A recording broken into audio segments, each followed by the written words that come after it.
mga kamami ka-viewers, ka-OFW.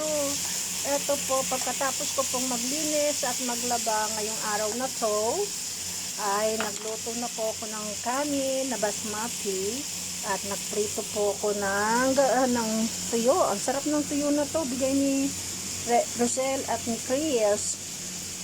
Pinadala sa akin dito sa Hong Kong. Sarap tong tuyo na to. Tanungin ko sa kanya sila kung saan nila ito binili.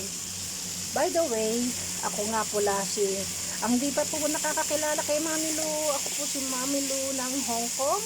Takawag sa akin sa church Mami Lu rin po. Tsaka dito po sa bahay ko dito sa Hong Kong.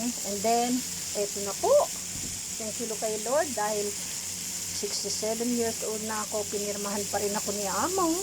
Salamat sa Diyos. Salamat, Miss ko.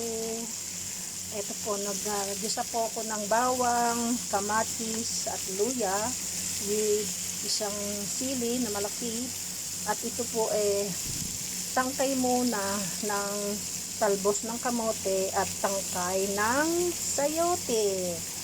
Talbos ng sayote at nagigisa ako. Gulay lang po ang aking iluluto dito. Abang-abang lang po tayo.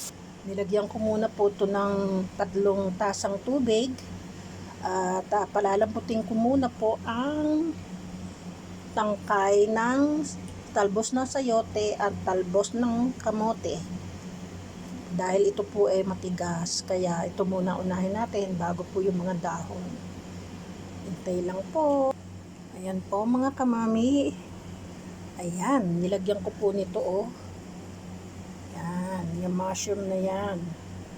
Tsaka ayan na po yung mga dahon-dahon na yan. Tinimplahan ko na po siya ng patis ng Thailand at tsaka nilagyan ko po na siya ng paminta at tsaka konting asin. Hintay lang ang pagkulo.